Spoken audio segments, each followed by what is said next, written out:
माय dear friends, मी Samarth sir आणि मी तुमचं स्वागत करतो आचार्य डिजिटलमध्ये. आपल्या आचार्य डिजिटलच्या या CETच्या क्रॅश कोर्समध्ये आज आपण ना एक अजून छोटासा एक धडा कव्हर करणार आहोत, ज्याचं नाव आहे कॉम्प्लेक्स नंबर. छोटा आहे, 2 मार्कांसाठी येतो, एक क्वेश्चन दरवर्षी येतो, सोपं आहे. आपण त्याचं एक काय करूयात, छोट्या म्हणजे एकदम क्विक रिव्हिजन करू आणि त्यावरती बेस्ट क्वेश्चन घेऊयात. म्हणजे तुमचे काय ते 2 मार्क जे आहेत ना मित्रांनो, ते सगळे काय होतील, कन्फर्म होतील. ठीक आहे, चला तर मग वेळ वाया न घालवता चालू करूयात आपला धडा. ठीक आहे. सो धड्याचं नाव काय, complex numbers. So complex numbers म्हणजे काय मित्रांनो, असा नंबर जो रिअल नंबर प्लस इमॅजिनरी नंबरनी बनलेला आहे. आता तुम्हाला रिअल नंबर्स तर माहिती आहेत, आपण लहानपणापासून तेच करत आलो. 1, 2, 3, √2, √3, 0.3, 0.4 म्हणजे त्यात नॅचरल नंबर आले, होल नंबर आले, रॅशनल नंबर आले, इरॅशनल नंबर आले. ठीक आहे, ह्या सगळ्यांचं मिळून काय बनलेलं असतं, रिअल नंबर. मग नेमकं इमॅजिनरी नंबर काय आहे बरं? इमॅजिनरी नंबर पण तुम्ही ऐकलेलं असेल. इमॅजिनरी नंबर म्हणजे काय असतं मित्रांनो? आता इमॅजिनरी नंबर म्हणजे ज्यामध्ये √-1, √-4 हा जो काही प्रकारचे नंबर्स आहेत ना, त्यांना आपण काय म्हणतो, इमॅजिनरी नंबर्स. त्यांना इमॅजिनरी नंबर्स का म्हणतो? कारण हे काय स्क्वेअर रूट आहे. स्क्वेअर रूटमध्ये आपण काय लिहितो, एक निगेटिव्ह नंबर लिहितो. आता स्क्वेअर रूटमध्ये निगेटिव्ह नंबर पॉसिबल आहे का? खऱ्यामध्ये नाही आहे पॉसिबल. हे काय करतो आपण, इमॅजिन करतो. काय करतो, इमॅजिन करतो. त्यामुळेच त्याला आपण काय म्हणतो, इमॅजिनरी नंबर. ठीक आहे, सो त्याला काय म्हणतो आपण, इमॅजिनरी नंबर. सो स्क्वेअर रूटमध्ये जर कधी निगेटिव्ह नंबर असेल तर त्याला आपण काय म्हणतो, इमॅजिनरी नंबर.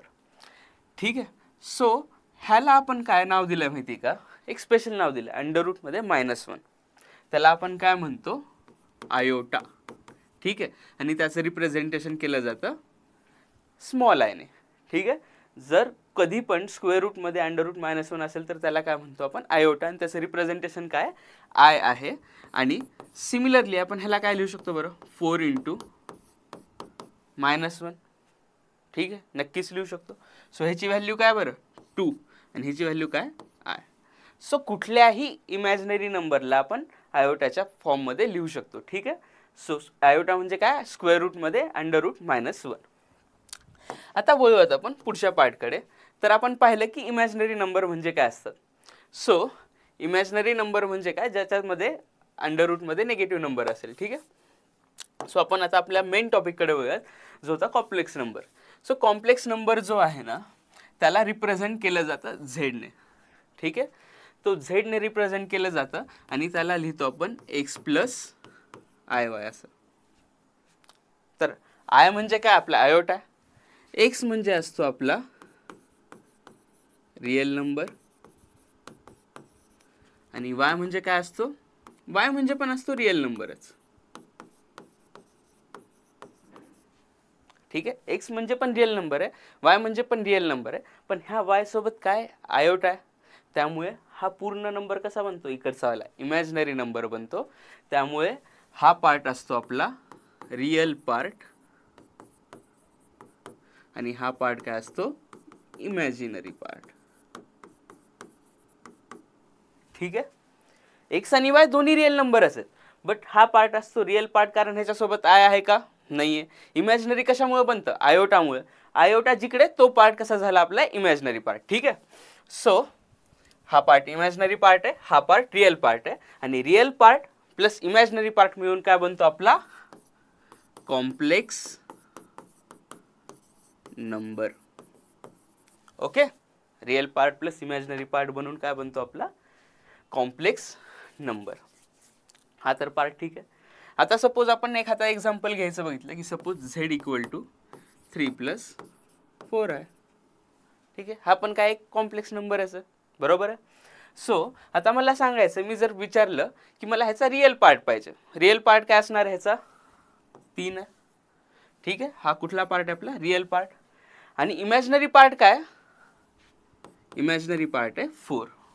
याला काय म्हणू आपण, इमॅजिनरी पार्ट. ठीक आहे, मला जर मग विचारायचं असेल तर मी काय म्हणणार, रिअल पार्ट कशाचा, ह्या कॉम्प्लेक्स नंबर झेडचा काय आहे बाबा, 3 आहे, आणि इमॅजिनरी पार्ट ह्या कॉम्प्लेक्स नंबरचा काय, 4. ठीक आहे, म्हणजे हे रिप्रेझेंटेशन झालं. पूर्ण कॉम्प्लेक्स नंबर काय असणार आहे, हा पूर्ण कॉम्प्लेक्स नंबर आहे. तो कशापासून बनला आहे? रिअल पार्ट, इमॅजिनरी पार्ट दोन्हीपासून बनला आहे. आणि रिअल पार्ट आहे त्याचा 3, इमॅजिनरी पार्ट आहे 4 सांगायचं झालं तर असं. आणि इमॅजिनरी पार्टमध्ये लिहिताना चुकून सुद्धा असं नाही लिहायचं की 4i. इमॅजिनरी पार्ट काय फक्त ह्याच्यामध्ये इमॅजिनरी पार्ट ऑफ झेड जर विचारलं तर नेहमी काय येणार आहे आन्सर? 4 येणार आहे. ठीक आहे. आता आपण बोलूयात पुढचा पार्टकडे. तर पुढचा पार्ट काय, जर एखादा नंबरमध्ये आता सपोज मी काय केलं, एखादा नंबर आहे असा z = 2 + 0 × i. लिहू शकतो मी असं z = 2 + 0 × i. सो 0 × कुठल्याही नंबरला मल्टिप्लाय केलं, रिअल असू दे इमॅजिनरी असू दे फरक नाही पडत, 0ने कशालाही मल्टिप्लाय करू हा पार्ट काय होणार आहे? 0च होणार आहे. सो झेडची व्हॅल्यू काय होईल? 2. म्हणजे फक्त काय उरलं इथे? रिअल पार्ट उरला. म्हणजे हा फक्त रिअल नंबरपासून बनला आहे ना, आणि फक्त रिअल नंबरपासून बनला असेल तर त्याला आपण म्हणतो प्युअरली रिअल नंबर. ठीक आहे, हे नाही म्हणत आपण. जर फक्त रिअल नंबरपासून बनला असेल तर त्याला म्हणतो आपण प्युअरली रिअल नंबर. आणि सिमिलरली जर एखादा कॉम्प्लेक्स नंबर झेड त्या बनला असेल काहीतरी फक्त असं 3i ने. ठीक आहे. आता ह्याच्यामध्ये कुठे रिअल पार्ट दिसतोय का आपल्याला? नाही दिसत आहे. सो हा जो आपला कॉम्प्लेक्स नंबर आहे तो कशाने बनला आहे?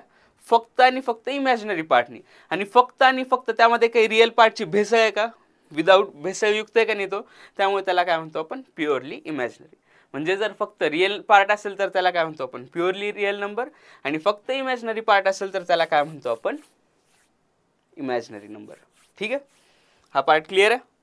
आपण आता वळूयात पॉवर्स ऑफ आयोटाकडे.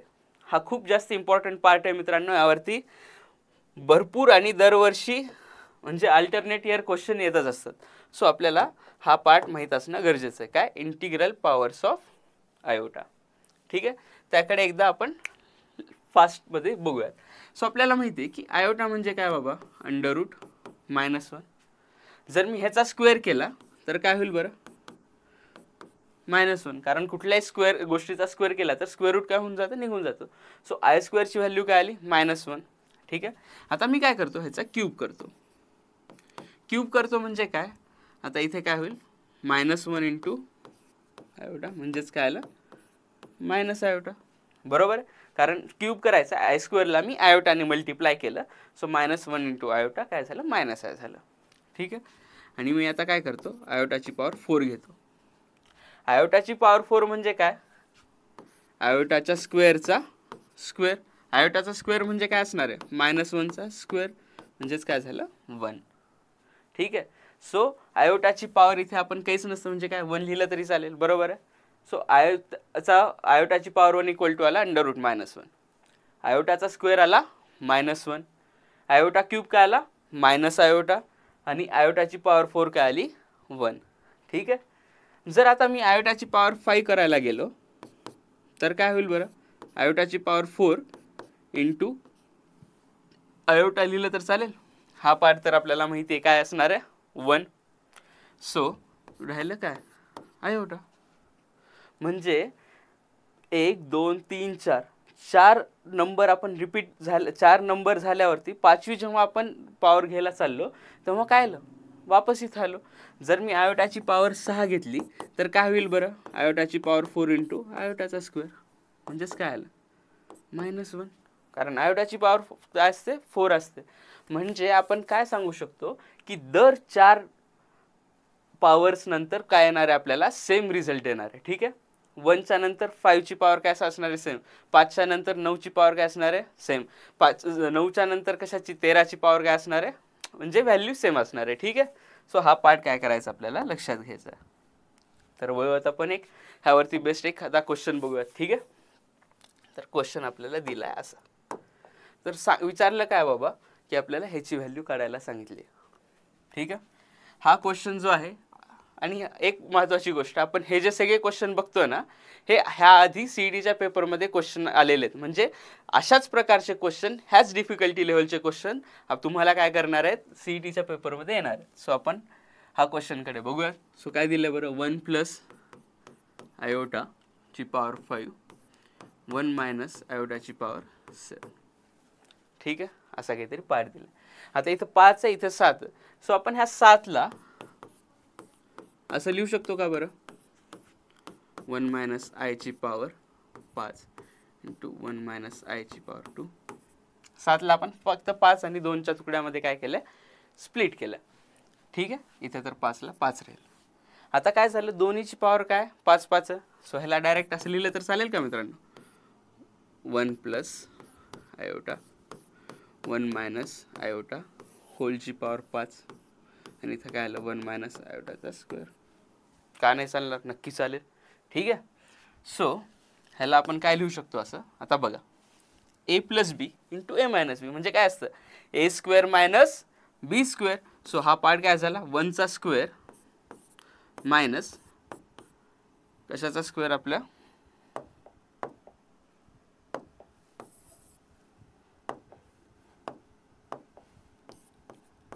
आयोटाचा स्क्वेअर. ठीक आहे. सो ह्याला काय लिहू शकतो आपण? आणि हा जसा आहे तसा पार्ट येईल फक्त. ठीक आहे. सो आयोटाचा स्क्वेअरची व्हॅल्यू किती असते? -1. सो इथे मायनस आहे, मायनस मायनस काय होईल? +1. सो हा झाला 1 + 1 ची पॉवर 5. ठीक आहे. आणि इथे आला 1 मायनस आयचा स्क्वेअर. सो 1 + 1 किती झालं? 2. 2 ची पॉवर 5 म्हणजे 32. सो हा पार्ट झाला 32 इंटू 1 मायनस आयचा स्क्वेअर. ठीक आहे. सो आता आपण काय करूयात, एक पार्ट तर सॉल्व्ह झाला, आता फक्त ह्याचा स्क्वेअर करायचा. So 1 minus i into 1 minus I असं लिहावं लागेल. स्क्वेअर करतो म्हणजे त्याच नंबरनी मल्टिप्लाय. सो आपण हे लहानपणी जसं करायचो तसं सेम गोष्ट, 1 into 1 minus i minus i into 1 minus i. ठीक आहे.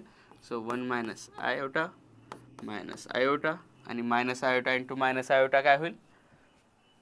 Iota square. ठीक आहे. सो हा पार्ट काय झाला? Plus iota square. ठीक आहे. So 1 minus 2 iota. आयोटा स्क्वेअरची व्हॅल्यू किती असते? -1. सो हे -1 झालं कॅन्सल. उरलं काय? -2 आयोटा. ठीक आहे. इथे ऑलरेडी 32 होतं. 32ला -2 आयोटाने मल्टिप्लाय केल्यास किती येईल value? 32 into -2 iota equal to झालं -64 आयोटा. म्हणजे ऑप्शन काय झालं? बी. एवढं सोपं आहे बघा. ठीक आहे. वळूयात आपण अजून एक क्वेश्चन बघूयात ह्या रिलेटेड, म्हणजे आयडिया येईल. ठीक आहे. तर क्वेश्चन काय दिलाय बरं आपल्याला याच्यामध्ये?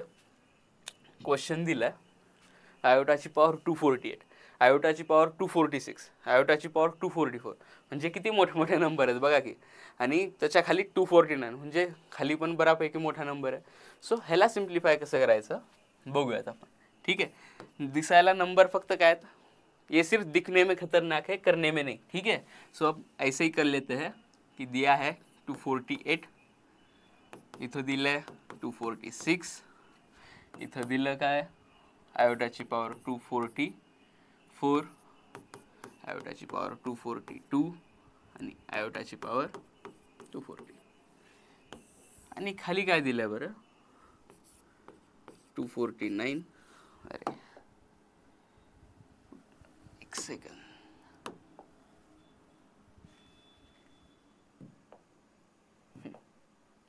ठीक आहे. सो आयोटाची पॉवर काय दिली इथे आपल्याला?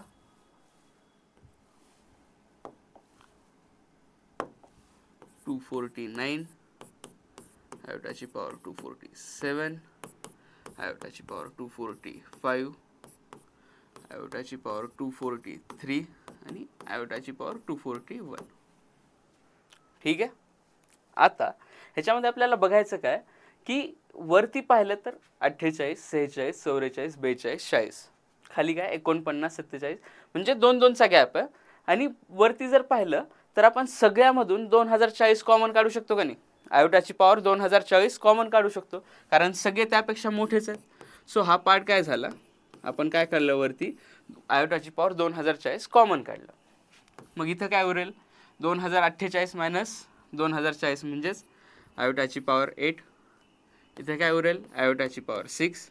इथे उरेल आयोटाची पॉवर 4. इथे उरेल आयोटाचा स्क्वेअर आणि इथे काय उरलं? 1. ठीक आहे. वरतून आपण आयोटाची पॉवर 240 कॉमन काढले. सिमिलरली खाली आपण आयोटाची पॉवर 241 कॉमन काढू शकतो. ठीक आहे.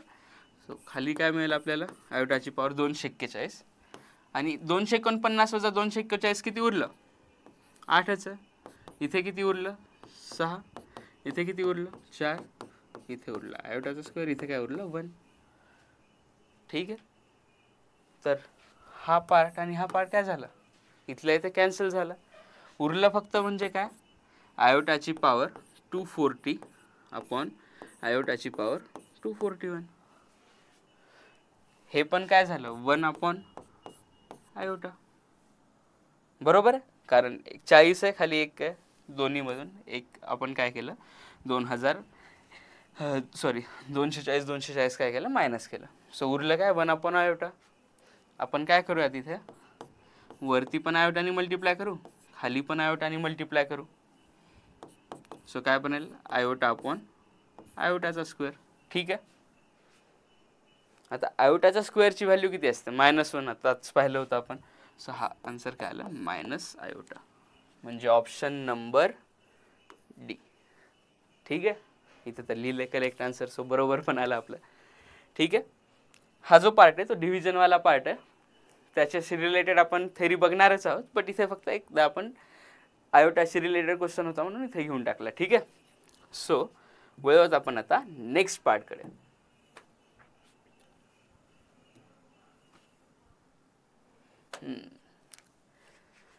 नेक्स्ट पार्ट काय म्हणतो, इक्वॅलिटी ऑफ कॉम्प्लेक्स नंबर्स. म्हणजे आता आपल्याला इक्वॅलिटी ऑफ कॉम्प्लेक्स नंबर म्हणजे काय, दोन कॉम्प्लेक्स नंबर इक्वल कधी असतात ते आपल्याला चेक करायचं. ठीक आहे. सो जर आपल्याला दोन कॉम्प्लेक्स नंबर्स दिलेले आहेत, पहिला कॉम्प्लेक्स नंबर दिलाय Z1 is equal to a plus IB, दुसरा दिलाय Z2 is equal to C plus ID. ठीक आहे. जर दोन कॉम्प्लेक्स नंबर इक्वल असतील असं सांगितलं, ठीक आहे, दोन कॉम्प्लेक्स नंबर इक्वल असतील असं सांगितलं, तर त्याचा काय, रिअल पार्ट दोन्हीचा सेम असला पाहिजे, ह्याचा इमॅजिनरी पार्ट आणि ह्याचा इमॅजिनरी पार्ट काय असला पाहिजे, सेम असला पाहिजे. तेव्हाच काय म्हणू शकतो आपण, दोन कॉम्प्लेक्स नंबर काय सेम आहेत. म्हणजे काय, दोन्हीचा रिअल पार्ट इक्वल पाहिजे, दोन्हीचा इमॅजिनरी पार्ट इक्वल पाहिजे, म्हणजे काय झाले, तरच ते कॉम्प्लेक्स नंबर सेम आहेत, नाहीतर कॉम्प्लेक्स नंबर सेम नाही आहेत. ठीक आहे.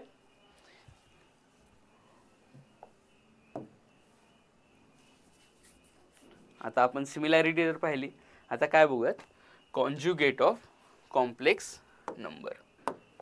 सो आपल्याला माहिती आहे कुठलाही कॉम्प्लेक्स नंबर काय असतो, आपण रिप्रेझेंट करतो real part plus imaginary part, म्हणजे Z is equal to a plus IB किंवा x प्लस IY जे असेल ते. तर ह्या ठिकाणी आपण काय लिहिलं, Z is equal to a plus IB. So आता आपल्याला नॉर्मल आपला कॉम्प्लेक्स नंबर दिला आहे Z is equal to a plus IB. ह्याचा कॉन्जुगेट म्हणजे काय, तर आपल्याला काय करायचं, हा नंबर दिला आहे ना Z is equal to a plus IB, ह्याचा कॉन्जुगेट म्हणजे जो आपला इमॅजिनरी पार्ट आहे ना, जो आपला इमॅजिनरी पार्ट असतो त्याचा फक्त साईन काय करायचं, चेंज करायचं. म्हणजे काय झाला, साईन चेंज करायचं म्हणजे काय झालं, प्लसचं मायनस झालं, a मायनस IB. हा झाला आपला कॉन्जुगेट कशाचा, ह्या कॉम्प्लेक्स नंबरचा. आणि त्याचं रिप्रेझेंटेशन केलं जातं, हा Z आहे ना त्यावरती देऊन बार. ठीक आहे. So Z is equal to a plus IB, आणि त्याचा कॉन्जुगेट म्हणजे काय असणार, प्लस असेल तर त्याचं फक्त साईन काय होणार, मायनस होणार, आणि जर मायनस असेल तर काय होणार आहे, प्लस होणार आहे. सो Z, आणि त्याचं रिप्रेझेंटेशन करतो आपण Z बारने. ठीक आहे. सो एखादा कॉम्प्लेक्स नंबर दिला आहे मला, Z is equal to 2 plus 3 आहे, तर Z बारची व्हॅल्यू काय असेल, 2 मायनस 3 आहे. बस, हे प्लस असेल तर मायनस करायचं. सपोज एखादा कॉम्प्लेक्स नंबर दिला आहे मला 2 मायनस 3 आहे, ठीक आहे, ह्याला आपण Z1 नाव देऊ कारण Z ऑलरेडी झाला. सो Z1चा बार काय असेल, म्हणजे बार म्हणजे काय, कॉन्जुगेट घेतो आपण, तो असणार आहे 2 प्लस 3 आहे. म्हणजे बेसिकली फक्त इमॅजिनरी पार्टचं काय करतो आपण, साईन चेंज करतो. ठीक आहे. तर त्याच्याशी रिलेटेड ना आपण काही फास्ट प्रॉपर्टीज बघूयात. ठीक आहे. कुणाला काही डाऊट असेल तर कमेंट्समध्ये विचारू शकता ह्या प्रॉपर्टीज रिलेटेड. हे आपलं फक्त काय शॉर्ट रिव्हिजन आहे, त्यामुळे पूर्णपणे डिटेलमध्ये आपण नाही जात बसणार आहे. मेन फोकस आपला क्वेश्चनवरती असणार आहे. ठीक आहे. सो आपण ह्यावरती बेसिकली थोडक्यात डिस्कस करूयात. तर मी काय सांगितलं, Z bar equal to Z म्हणजे झेडचा कॉन्जुगेट आणि झेड जर सेम असतील तर आपला झेड म्हणजे कॉम्प्लेक्स नंबर कसा असणार आहे, प्युअरली रिअल असणार आहे. हे कसं नेमकं आता बघा बरं. So Z bar equal to Z दिलं, ठीक आहे, म्हणजे कॉन्जुगेट आपल्याला सांगितलं. सो आपल्याला माहिती आहे त्यांनी काय सांगितलं, A plus i B is equal to A minus i B दिलं, ठीक आहे. सो इथे ए आणि ए तर काय होऊन जाईल, कॅन्सल, कारण आपल्याला जे दिलं ते आपण फक्त लिहून काढलं, ठीक आहे. आणि ह्या मायनस आय बी तो इकडे येऊन काय होईल, प्लस आय बी होईल, म्हणजे हा झाला 2IB इक्वल टू 0. 2I ला तिकडे पाठवूया तर बीची व्हॅल्यू काय उरली 0. आणि B0 म्हणजे काय, B0 म्हणजे काय, उरलेला आपला नंबर कसा झाला, रिअल. B0 म्हणजे प्युअरली रिअल नंबर झाला, ठीक आहे. नंतर दिलं Z plus Z bar equal to 2 into real part of Z. कसं, कारण आता झेड म्हणजे काय असणार आहे आपला A plus i B, Z bar म्हणजे काय असणार आहे ए मायनस आय बी. जेव्हा आपण दोन्हीला ॲड केलं, एक प्लस एक मायनस आहे, म्हणजे एकाचा रिअल इमॅजिनरी पार्ट प्लस आहे, एकाचा इमॅजिनरी पार्ट मायनस असणार आहे. सो दोघांना जर ॲड केलं तर इमॅजिनरी पार्ट कॅन्सल होऊन जाईल आणि जो रिअल पार्ट आहे तो काय होऊन जाईल, डबल होऊन जाईल, बरोबर आहे. सेम प्रॉपर्टी आहे खाली. So Z minus Z bar केलं तेव्हा काय होणार आहे, ए प्लस आय बी होता आपला ओरिजिनल नंबर, त्याच्यातून मी काय करतो, मायनस करतो त्याचा कॉन्जुगेट, तर ए आणि ए काय होऊन जाणार आहे, कॅन्सल, आणि उरेल काय 2 into imaginary part of Z, ठीक आहे. त्यानंतर हे तर आपण जस्ट आताच पाहिलं की Z is equal to Z bar असेल तर झेड काय प्युअरली रिअल असणार आहे, आणि Z plus Z bar equal to 0 असेल तर तो नंबर कसा असतो मित्रांनो, प्युअरली इमॅजिनरी. हे 2 पॉईंट लक्षात ठेवा. Z equal to Z bar जर असेल तर तो प्युअरली रिअल आहे, आणि Z plus Z bar equal to 0 असेल तर तो नंबर कसा असणार आहे आपला, प्युअरली इमॅजिनरी, ठीक आहे.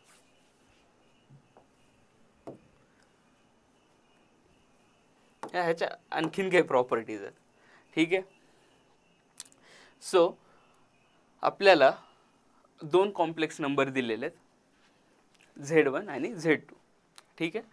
सो Z1 आणि Z2 आपल्याला 2 कॉम्प्लेक्स नंबर दिलेत आणि त्यांची जर आपण ॲडिशन करतो त्यावरती, म्हणजे आता 2 कॉम्प्लेक्स नंबरचा कॉन्जुगेट द्यायचा असेल तर त्यावरती असा सिम्बॉल दिला जातो, ठीक आहे. तर ते त्याच्या सेपरेट कॉन्जुगेट काढलं आणि ॲड केलं, हे दोन्ही काय असतं, सेम असतं, ठीक आहे. सिमिलरली प्लस सोबत जसं आहे सेम, मायनस सोबत पण आहे सेम, मल्टिप्लिकेशन सोबत आहे. म्हणजे काय, आपण आधी ॲड करून कॉन्जुगेट केलं काय आणि आधी कॉन्जुगेट काढून ॲड केलं काय, काही फरक पडतो का, नाही फरक पडत, ठीक आहे. त्यानंतर जर आपल्याला एखादा कॉम्प्लेक्स नंबर दिला, म्हणजे आता सपोज आपण इमॅजिन करूयात झेड इक्वल टू 2 + 3 आहे, मला काय करायचं त्याची 10वी पॉवर पाहिजे, म्हणजे इथं पण 10 केलं आणि इथं पण काय केलं मी 10 केलं, ठीक आहे. आणि आता काय केलं मी, झेड बार घेतला तर इकडे काय होईल 2 - 3 आयोटा होईल का नाही, आणि ह्याची पण पॉवर 10 केली आणि ह्याची पण पॉवर काय केली मी 10 केली. म्हणजे बेसिकली काय करायचं आहे आपल्याला, ह्या पॉईंटचा उद्देश एवढाच आहे की मी आधी पॉवर 10 करून कॉन्जुगेट काढलं काय आणि आधी कॉन्जुगेट काढून पॉवर 10 केली काय, दोन्ही काय असणार आहे, सेम पार्ट असणार आहे, ठीक आहे. त्यानंतर वळूयात आपण नेक्स्ट पॉईंटकडे. सो हेच कॉन्जुगेटवरती बेस्ट एक क्वेश्चन दिला आपल्याला, तर त्याचा आपण आन्सर काढायचा प्रयत्न करूया. तुम्ही एकदा क्वेश्चन बघून घ्या बरं.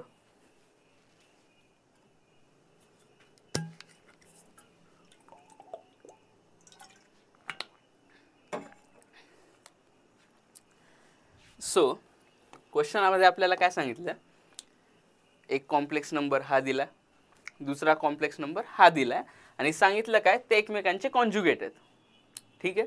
ते एकमेकांचे कॉन्जुगेट आहेत, तर आपल्याला ही व्हॅल्यू काढायची.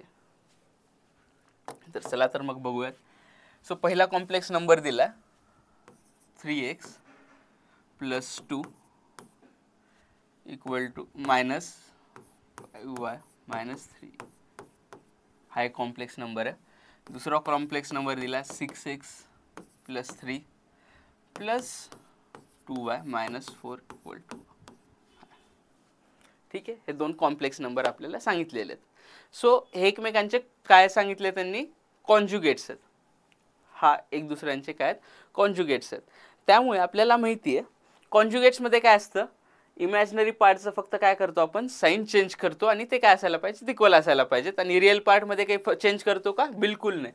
सो ह्याचा रिअल पार्ट आणि ह्याचा रिअल पार्ट काय असायला पाहिजे, जसा आहे तसा सेम असायला पाहिजे. सो रिअल पार्ट ह्याला आपण नाव देऊयात Z1, ह्याला नाव देऊयात Z2. So real part of Z1 equal to काय असला पाहिजे, रिअल पार्ट ऑफ Z2. आणि इमॅजिनरी पार्टमध्ये काय असेल, imaginary part of Z1 equal to minus,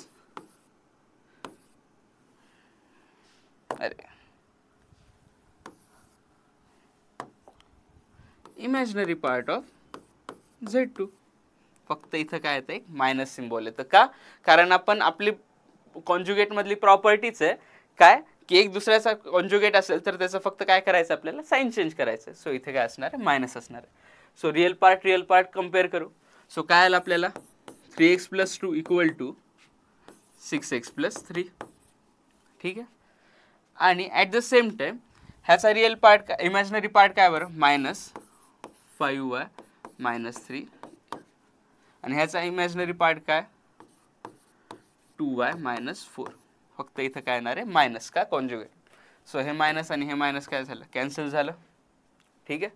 so आता पहिल्यांदा एक्सची व्हॅल्यू काढून घेऊ. सो एक्सची व्हॅल्यू काय येईल बरं, 6x मायनस 3x इकडे आलं, 3x इथं आलं -1. सो एक्सची व्हॅल्यू आली -1/3. सिमिलरली वायची व्हॅल्यू काढूयात आता आपण. इथे 5y आहे, इकडे 2y. So 5y minus 2y. आणि हे 3 तिकडे गेलं तर काय होईल बरं मित्रांनो, हा 3 तिकडे गेला तर होईल +3 आणि इथं आलं -1. सो वायची व्हॅल्यू पण किती आली, -1/3. सो एक्सची व्हॅल्यू पण आली -1/3, वायची व्हॅल्यू पण आली काय, -1/3. आता आपल्याला काय करायचं, फक्त इथं लिहून ठेवायचे, दोन्ही व्हॅल्यू काय आल्यात, इक्वल आल्यात. सो -1/3 मायनस -1/3 अपॉन -1/3 -1/3, ठीक आहे. सो -1/3 मधून जर मी -1/3 केलं तर वरती काय होईल, 0. आणि 0/समथिंग काय असणार आहे, 0. सो आन्सर काय आलं आपलं मित्रांनो, 0, ठीक आहे.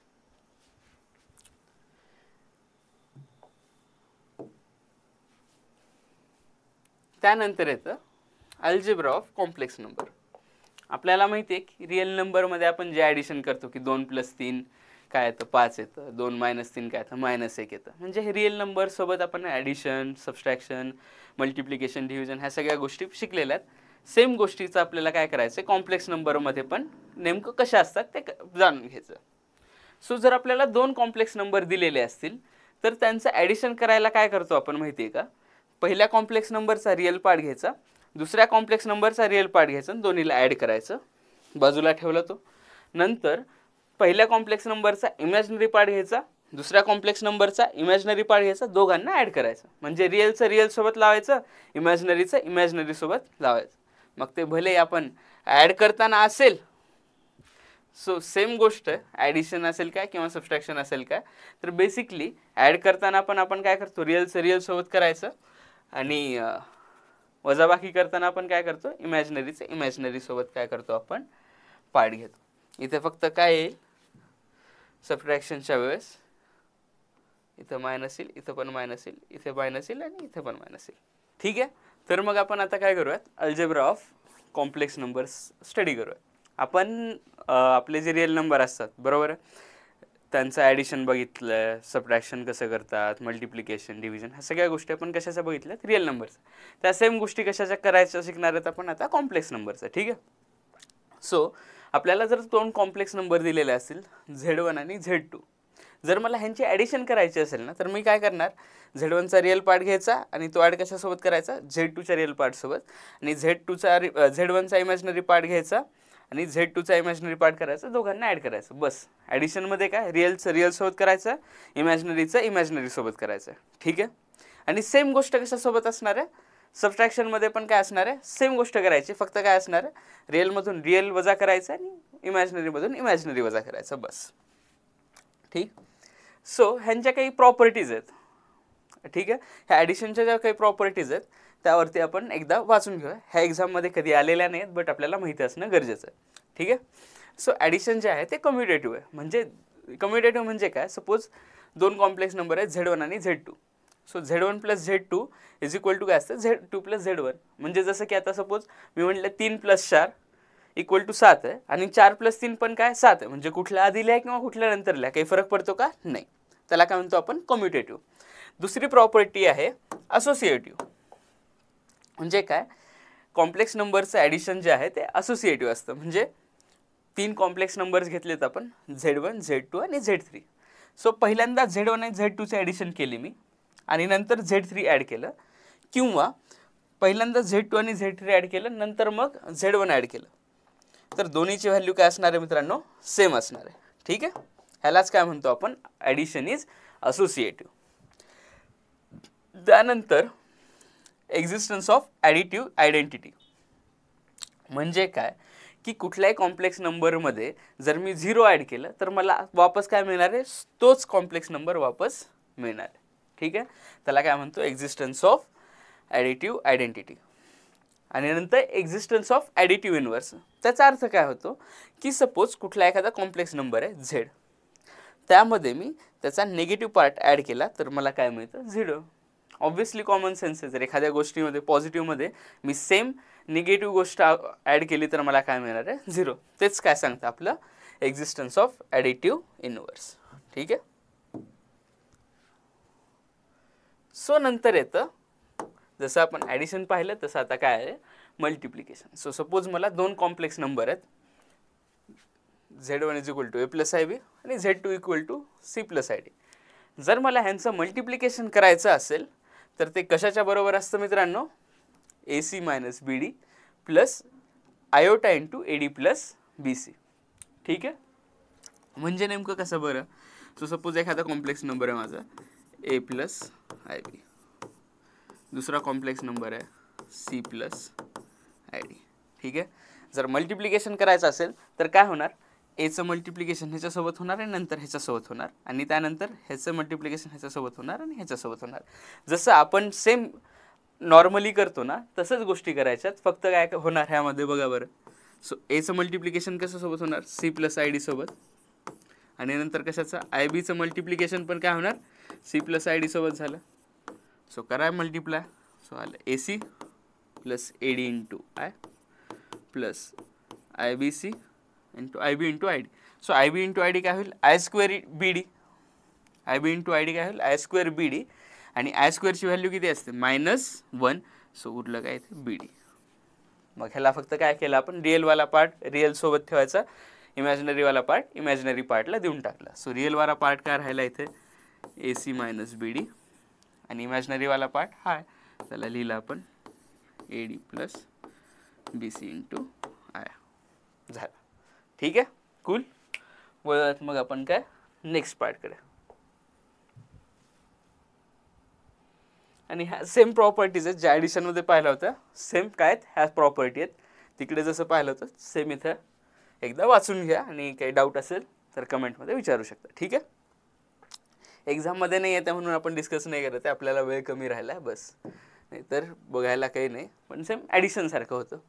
आता आपण पाहिलं ॲडिशन पाहिलं, सबस्ट्रॅक्शन पाहिलं, मल्टिप्लिकेशन पाहिलं, आता डिव्हिजन पण पाहून घेऊया. ॲडिशन मल्टिप्लिकेशन ज्या गोष्टी होत्या त्या थोड्याशा सिमिलर टाईप्सच्या होत्या. म्हणजे आपण जे रिअल नंबरमध्ये केलं तेच काय केलं कॉम्प्लेक्स नंबरमध्ये केलं, फक्त आयोटा होता बस. आता डिव्हिजनमध्ये मात्र काय होतं माहिती का मित्रांनो, आपण जसं नॉर्मली डिव्हिजन करतो तसं इथे डिव्हिजन होत नाही. मग नेमकं कसं करतो तर चला बघूयात. ठीक आहे.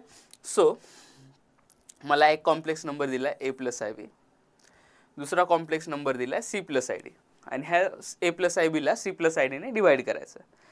मग त्याला डिवाईड करताना काय करतो आपण, जो ज्याने डिवाईड करायचा ना, म्हणजे काय C + ID, त्याचा काय घ्यायचा, कॉन्ज्युगेट घ्यायचा. ज्याने डिवाईड करायचं त्याचा कॉन्ज्युगेट घ्यायचा. म्हणजे डिवाईड कशाने करायचं, C + ID ने, त्याचा कॉन्ज्युगेट काय येईल मग C - ID. तर त्या C - ID ने काय करायचं, डिनॉमिनेटरला पण मल्टिप्लाय करायचं आणि न्यूमरेटरला पण मल्टिप्लाय करायचं. ठीक आहे. सो सेम नंबरने आपण काय केलं, खाली मल्टिप्लाय केलं आणि वरती मल्टिप्लाय केलं. व्हॅल्यू चेंज होईल का? नाही होणार. ठीक आहे. मग त्यानंतर काय होणार बरं, वापस A plus B, A minus B, so A square minus B square, so काय होईल C square minus i square D square. So i स्क्वेअरची व्हॅल्यू -1 आहे, सो मायनस मायनस इथं काय झालं प्लस, सो खाली आलं C square plus D square आणि मग वरती जे काय आहे मल्टिप्लिकेशन करून घ्यायचं. ठीक आहे. म्हणजे महत्त्वाची गोष्ट लक्षात ठेवण्यासारखी एवढीच आहे काय, की कुठलाही जर कॉम्प्लेक्स नंबरनी डिव्हाइड करायचा असेल तर त्याचा कॉन्ज्युगेटनी वरती आणि खाली मल्टिप्लाय करायचं, बस. दरवेळेस अशी मेथड फॉलो करायची. ठीक आहे. तर ह्याशी रिलेटेड आपण एक एक्झाम्पल बघूयात. तर काय दिले वाचा बरं. सो आपल्याला दिलं आहे Z equal to X plus i Y, complex number आहे, आणि काय सांगितलं आहे झेडची power 1/3 equal to P plus i Q. तर त्यांनी विचारलं काय की x/p प्लस y/q ची व्हॅल्यू काढायची. चला तर मग बघूयात कसं होतं हे. सो दिलं काय आपल्याला,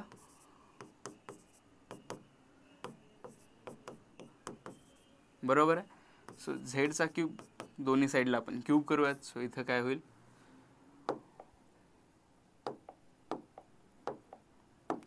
इकडे क्यूब केलं तर इकडचं क्यूब रूट काय होऊन जाईल 1/3 आणि 3 उडून जाईल आणि इथं मात्र होईल p प्लस आय क्यूचा क्यूब.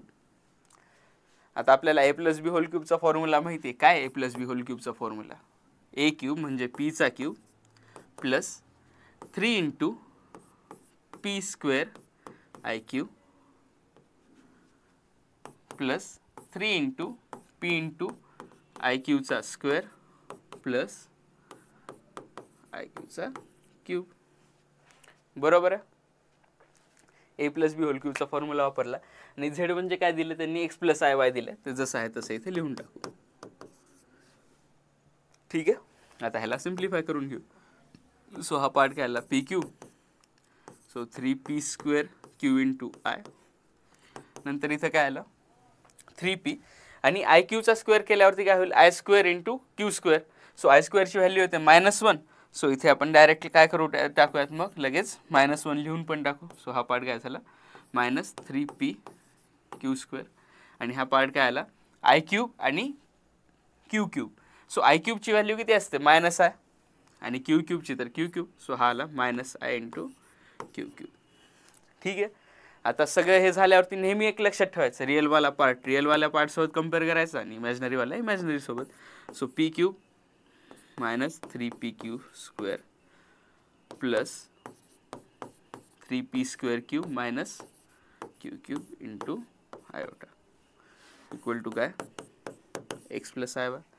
सो आपण आधीच पाहिलं होतं की कुठलेही दोन कॉम्प्लेक्स नंबर जर इक्वल असतील तर त्यांचा रिअल पार्ट आणि दुसऱ्या कॉम्प्लेक्स नंबरचा रिअल पार्ट इक्वल असला पाहिजे.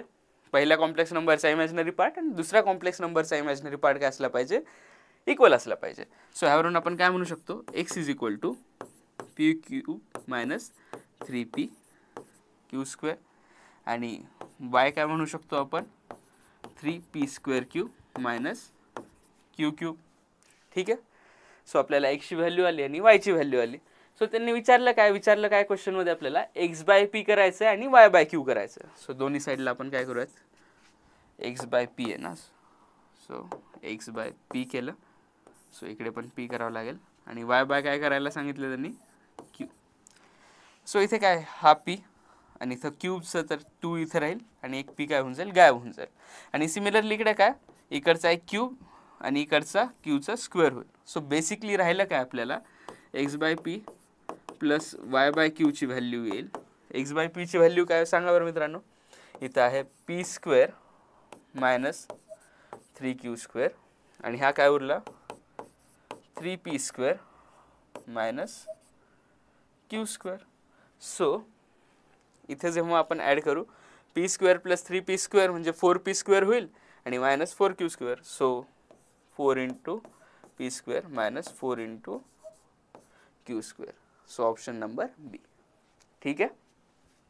काही नाही आहे, जे दिलं होतं त्याला आपण एक्सपांड करत गेलो. रिअलवाला रिअलसोबत इमॅजिनरीवाला इमॅजिनरीसोबत झालं, बस तेवढंच आहे काय आपलं अल्जेब्रा ऑफ कॉम्प्लेक्स नंबर. त्यानंतर एक तसंच टाईपचं एक्झाम्पल आहे. ठीक आहे. आपल्याला दिलं काय ह्याच्यामध्ये बघा बरं. तो विचारलं आहे की if 3 + 2i 3 + 2i upon 1 + i equal to half x + iy then x - y ची व्हॅल्यू विचारली आहे. सो इथे काय करायला सांगितलं त्यांनी, डिव्हिजन करतो आपण. सो डिव्हिजन करताना तर माहिती आपल्याला काय करायचं असतं. So 3 + 2i upon 1 + i divide करायचं. सो डिवाइड करताना ज्याने डिवाइड करतो त्याचा कॉन्जुगेट, ह्याचा कॉन्जुगेट काय तो 1 - i नाही, खाली मल्टिप्लाय केलं 1 - i ने मल्टिप्लाय केलं, बस झालं. एवढंच असतं डिव्हिजन. ह्याला करूया तर मग एक्सपांड. सो खाली a + b × a - b सारखं होऊन जाईल का, a² - b². सो हा पार्ट आला 1² + 1² आणि वरती होईल ह्यांचं मल्टिप्लिकेशन. सो 3 नी ह्याला मल्टिप्लाय केलं तर येईल 3 - 3i, 2 नी मल्टिप्लाय केलं तर 2i आणि 2i × -i किती झालं -2. सो -2 2i × i झालं -2 आणि इथं मायनस ऑलरेडी, त्याच्यामुळे काय होईल हे +2 होईल. ठीक आहे. सो हा पार्ट येईल खाली आला 2 आणि हा पार्ट काय होईल 5 किती आलं बरं 5 - i. ठीक आहे. सो हे काय सांगितलंय त्यांनी, बरोबर कशाचं आहे x + iy/2 च्या. सो हे 2 आणि हे 2 काय झालं cancel. So 5 - i equal to x + iy. हे दोन कॉम्प्लेक्स नंबर इक्वल आहेत. तो रिअल पार्ट इकडचा आणि इकडचा सेम असला पाहिजे. सो x ची व्हॅल्यू काय आली 5 आणि y ची व्हॅल्यू आली -1. आता जे विचारले ते करू शकतो आपल्याला. तर x - y विचारले. सो 5 - -1 किती झालं 6. ठीक आहे, कूल. वळूयात आपण नेक्स्ट पार्टकडे. सगळे सेम प्रकारचे गणित आहेत, बस डिव्हाइड करताना पण आणि हे करताना पण फक्त लक्षात ठेवायचं रिअलवालं रिअल, इमॅजिनरीवालं इमॅजिनरी, बस. त्यानंतर आपण आता बघतोय square root of complex number. म्हणजे क्वेश्चन काय विचारला जाईल की एक कॉम्प्लेक्स नंबर दिला जाईल आणि त्याचं स्क्वेअर रूट विचारलं जाईल. आता सपोज मी तुम्हाला म्हटलं की 64चा स्क्वेअर रूट काय, तर तुम्ही काय म्हणणार 8. 36चं काय, तर तुम्ही म्हणणार 6. पण जर मी असा एखादा कॉम्प्लेक्स नंबर दिला तर त्याचं स्क्वेअर रूट कसं काढायचं ते आपण बघूयात. ठीक आहे. सो आपल्याला काय दिलं जाईल, असा नंबर दिला जाईल आणि विचारलं जाईल की आपल्याला कशाचं स्क्वेअर रूट पाहिजे, a + ib चं स्क्वेअर रूट पाहिजे. ठीक आहे. तर ते आपण ऑलरेडी ॲझ्युम करून चालणार काय की x + iy काय ह्याचं स्क्वेअर रूट आहे. ठीक आहे. त्यामुळे आपण काय म्हणणार x + iy ह्याचं स्क्वेअर रूट आहे ना, तर मग असं लिहू शकतो का नाही. म्हणजे जसं आता आपण पाहिलं की 64चं स्क्वेअर रूट काय बाबा 8 आहे. आपण असं लिहिलं ना, सेम फॉर्मॅटमध्ये ह्याला लिहून ठेवलं. फक्त काय केलं आपण इथे a + ib रूटमध्ये लिहिलं आणि x + iy बाहेर लिहिलं. जसं तिकडे केलं तसं आपण आधीच अजूम केलं की x + iy त्याचं स्क्वेअर रूट आहे. मग नंतर काय करायचं, इकडे स्क्वेअर रूट आहे ना, ते स्क्वेअर रूट घालवण्यासाठी स्क्वेअर करायचं दोन्ही साईडला. ठीक आहे. सो दोन्ही साईडला स्क्वेअर केला तर इकडे येईल स्क्वेअर आणि इकडचं स्क्वेअर आणि स्क्वेअर रूट काय होऊन झालं निघून गेलं. आणि मग ह्याला एक्सपांड केलं तर येतं x² - y² इक्वल +2xi आणि a + ib. ठीक आहे. आणि त्यावरून आपल्याला काय माहिती आहे, आता इकडचा रिअल पार्ट आणि इकडचा रिअल पार्ट बरोबर असला पाहिजे आणि इकडचा इमॅजिनरी पार्ट आणि इकडचा इमॅजिनरी पार्ट बरोबर असला पाहिजे. त्या कम्पेअर केल्यानंतर आपल्याला आले दोन पार्ट. जसं की x² - y² इक्वल टू काय असलं पाहिजे a आणि 2xy इक्वल टू काय असलं पाहिजे b. ठीक आहे. अशा पद्धतीने आपण काय करू शकतो, कॉम्प्लेक्स नंबरचं स्क्वेअर रूट काढू शकतो. तर ते ना आपण एका एक्झाम्पलद्वारे बघूया. ठीक आहे. तर आपल्याला काय दिलं, हा पण प्रिव्हियस इयर क्वेश्चन असेल बरं का मित्रांनो. सो आपल्याला दिलंय ह्या नंबरचा काय काढायचं, आपल्याला स्क्वेअर रूट काढायचा. तर मग आपण ऑलरेडी ॲझ्युम करूयात की x + iy काय बाबा ह्याचा स्क्वेअर रूट आहे. सो त्याला असं लिहिलं -5 - 12i. ठीक आहे. पहिली मेथड, पहिली स्टेप काय, दोन्ही साईडला स्क्वेअर करा. सो स्क्वेअर केला तर इकडे काय होईल x² - y² + 2xy आणि इकडे काय होईल स्क्वेअर रूट निघून जाईल. ठीक आहे. दुसरी स्टेप काय असणार आहे, रिअल पार्ट आणि इकडचा रिअल पार्ट कम्पेअर करा, इकडचा इमॅजिनरी पार्ट आणि इकडचा इमॅजिनरी पार्ट कम्पेअर करा. सो करूयात तर compare. So x square minus y square equal to काय झालं आपलं -5 आणि दुसऱ्या साईडला लिहू 2xy इक्वल टू -12. ठीक आहे. So x square minus y square equal to आलं आपलं -5 आणि 2xy इक्वल टू आलं काय -12. ह्यांना आता आपल्याला काय करायचं, दोन इक्वेशन आहेत, दोन व्हेरिएबल आहेत, त्यांना सिम्प्लिफाय करायचं. तर चला मग करून घेऊयात. सो एक्स वायची व्हॅल्यू काय आली बरं मित्रांनो -6. ठीक आहे. सो एक्स वायची व्हॅल्यू आली -6. सो आपण काय करू शकतो, y is equal to -6 upon x घेऊ शकतो. बरोबर आहे. ठीक आहे. सो वायच्या ठिकाणी -6 अपॉन एक्स पुट केला स्क्वेअर. चालेल. सो इथे काय आलं x square -36 upon x square equal to -5. अरे हां ठीक आहे. सो वायच्या ठिकाणी आपण जी व्हॅल्यू होती ती फक्त जशीच्या तशी उचलली आणि पुट केली. सो इथं काय आलं -5. सो ह्याला करूयात बरं क्रॉस मल्टिप्लाय. सो आलं एक्सची power 4 -36 equal to -5x square. So एक्सची पॉवर 4 -5x स्क्वेअर इकडे येऊन +5x स्क्वेअर होईल -36 इक्वल टू 0. आता हे काय बनेल, आपण इथे काय करूयात, put x square equal to t. So हा पार्ट काय बनेल मित्रांनो आपला टी स्क्वेअर प्लस 5t -36. आणि ह्याचे जर तुम्ही पाहिलात तर फॅक्टर्स काय पडतात, इथे लिहूनच बघूयात आपण. चला इथे किंचित जागा कमी आहे, सो ह्या पार्टला आपण यूज करूयात. सो काय आला t square plus 5t minus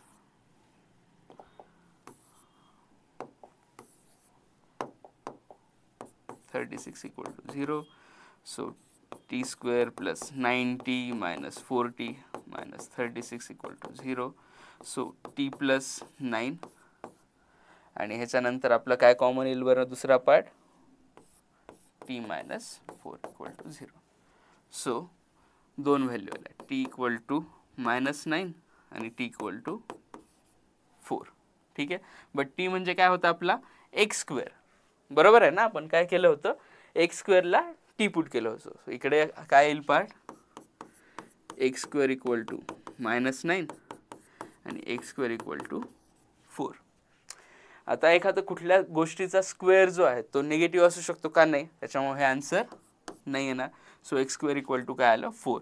so x equal to काय येईल +-2 आणि एक्सची व्हॅल्यू जर +-2 असेल तर सिमिलरली वायची व्हॅल्यू काय येईल, मग वायची व्हॅल्यू येईल +-3. पुट करा ह्याच्यामध्ये एक्स स्क्वेअर याला 4 इकडे गेलं तर काय येईल -9 आणि वाय आणि -y स्क्वेअर आणि -9 मायनस कॅन्सल होऊन जाईल. Y square equal to 9. वायची व्हॅल्यू आली +-3. सो झालं. तर आन्सर कुठलं दिसतंय बरं ह्याच्यामधलं तुम्हाला, +- त्यांनी फक्त बाहेर घेतलं बस, कारण दोन्हीमध्ये प्लस आणि मायनस होतं. कळालं, क्लिअर आहे गोष्टी, कळाल्या. अझूम करायचं ऑलरेडी की हा ह्याचं स्क्वेअर रूट असणार आहे, मग त्याच्यानंतर प्रोसीड करायचं. वळूयात आपण मग नेक्स्ट पार्टकडे. नेक्स्ट पार्ट आहे मॉड्युलस ऑफ कॉम्प्लेक्स नंबर. तर हा खूप जास्त इम्पॉर्टंट पार्ट आहे आणि त्यावरती भरपूर क्वेश्चन्स आलेले आहेत, ह्या आधी पण आलेले आहेत. आणि दरवर्षीचे आपले जे पेपर्स होतात, शिफ्ट्स होतात, त्यामध्ये अर्ध्या शिफ्ट्समध्ये तर मॉड्युलसवरतीच बेस्ट क्वेश्चन येतो. सो इम्पॉर्टंट कन्सेप्ट आहे, लक्ष द्या. ठीक आहे. So modulus of complex number म्हणजे काय. सो आपला कॉम्प्लेक्स नंबर आहे बाबा z is equal to a + ib.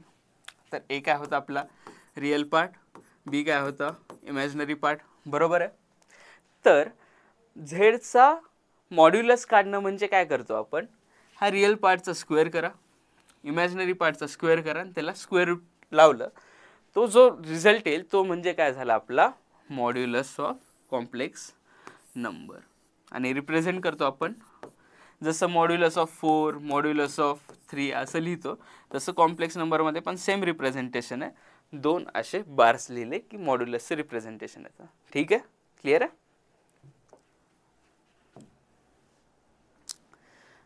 तर त्यावरती बेस्ड पण एक क्वेश्चन लगेच बघून घेऊयात की नेमकं कशा प्रकारचे क्वेश्चन येऊ शकतात. सो दिलं काय आपल्याला की झेड एक कॉम्प्लेक्स नंबर आहे बाबा आणि त्यांनी सांगितलं की modulus of Z plus Z equal to 3 plus i. ठीक आहे. सो कॉम्प्लेक्स नंबर आहे झेड, तर त्याला आपण अजून करूयात एक्स प्लस आय वाय. ठीक, क्लिअर आहे. सो मॉड्युलस ऑफ झेडची व्हॅल्यू किती होईल बरं मित्रांनो? आत्ताच पाहिलं आपण, रिअल पार्टचा स्क्वेअर प्लस इमॅजिनरी पार्टचा स्क्वेअर आणि त्याचं रूट. ठीक आहे. सो आपण काय म्हणू शकतो इथे की under root x square plus y square plus z म्हणजे काय असणार आहे, अजून केलं आपण x plus i y equal to काय सांगितले त्यांनी 3 प्लस आय. तर विचारलंय मॉड्युलस ऑफ झेडची व्हॅल्यू विचारायची, म्हणजे बेसिकली एक्स आणि वायची व्हॅल्यू काढावं लागेल आपल्याला. ठीक आहे. सो कसं करूयात आपण, जर आपण पाहिलं तर हा पार्ट कसा आहे, रिअल पार्ट आहे. हा पार्ट कसा आहे, इमॅजिनरी पार्ट आहे. वापस सेम गोष्ट लावायची, रिअल पार्ट सोबत रिअल पार्ट, इमॅजिनरी पार्ट सोबत इमॅजिनरी पार्ट. सो कम्पेअर केलं तर आपल्याला काय दिसेल, under root x square plus y square plus x, जो काय आपला रिअल पार्ट होता तो काय तिकडच्या रिअल पार्टच्या बरोबर असणार आहे आणि वाय इकडच्या रिअल पार्टच्या बरोबर असणार आहे. सो वायची व्हॅल्यू इथंच आली 1 आहे. क्लिअर. सो वायची व्हॅल्यू 1 आली, इथं पुट करूयात आपण लगेच. So under root x square plus 1 plus इथं एक्सची तर व्हॅल्यू माहिती नाही, जसं आहे तसं लिहू इथं. सो एक्सची व्हॅल्यू आली 1 इक्वल टू 3. ठीक आहे. सो 1ला तिकडे घेऊन गेलं तर काय उरेल 2. So under root x square plus 1 equal to 2. So ह्याच्यामध्ये दोन्ही साईडला स्क्वेअर केलं तर x square plus 1 equal to काय आली इकडे 4. सो एक्स स्क्वेअरची व्हॅल्यू किती आली 3. वाय स्क्वेअर तर आपल्याला ऑलरेडी माहिती आहे किती असणार आहे 1 आहे, वाय 1 आहे तर वाय स्क्वेअर इक्वल टू 1 आला. आणि मॉड्युलस काढायचं म्हणजे नेमकं काय करायचं आपल्याला. ठीक आहे. मॉड्युलस काढतो म्हणजे आपला आन्सर काय येणार ह्यामध्ये, मॉड झेड म्हणजे under root x square plus y square झालं. ठीक आहे. आणि त्यामुळं आपलं जे काय आन्सर आहे ते इथे आलेलं आहे. क्लिअर.